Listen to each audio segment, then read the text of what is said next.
Hey, my name is Anjan. I'm the Managing Director.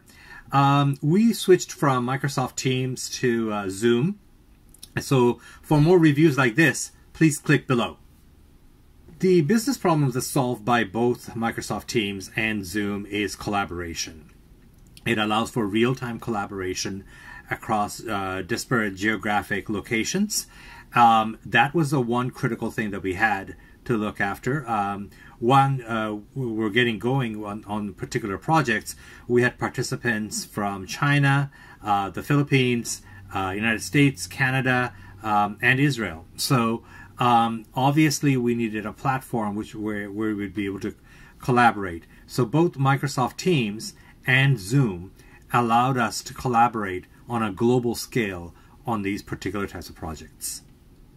For Zoom meetings, what is really great is the ability to customize the background. So not everyone can see that I'm actually calling from my bedroom or the kitchen. So that's actually a really good portion of it. From an application standpoint, it's fantastic to be able to bring in a large number of participants on the same platform.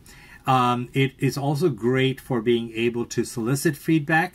The chat feature, I think, in Zoom is absolutely fantastic. It allows us to collaborate even further and send messages back and forth between participants or involve the whole group. So those are great features that we noticed within Zoom.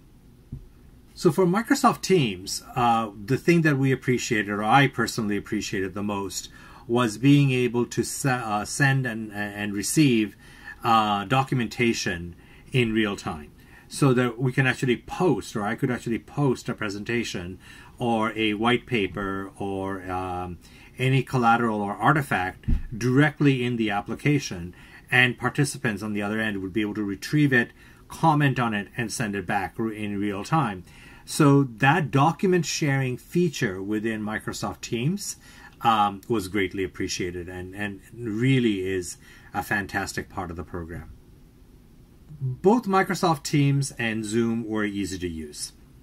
The thing that I found with Microsoft Teams is that if there is a Microsoft license that's on a PC or laptop, you need to actually identify yourself before you can get into Microsoft Teams.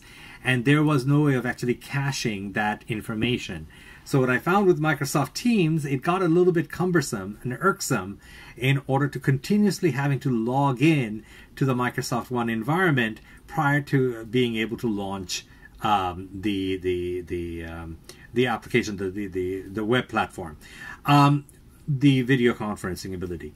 In Zoom, that didn't present itself, so it was a little bit easier to get into Zoom. But overall, both of them were easy to get started with. Top considerations when looking for this type of software is, in my mind, the collaborative ability, whether or not there's any actually restrictions as to the number of participants that would be able to attend the call and share feedback, because it is, after all, a collaboration tool and not just a video tool where there's an unidirectional messaging. So that collaboration feature is very important. Second is, part of that collaboration is not only just video, but being able to send artifacts back and forth.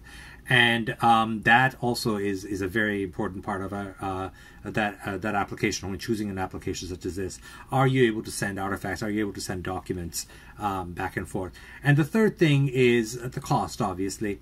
Now, both of them have free features that are associated with them, and sometimes the free feature itself is enough to get going on those, but definitely cost would be one of them. So collaboration, documentation sharing, cost, all of those are key components or key decision-making factors for us, and especially for myself, when choosing applications such as this.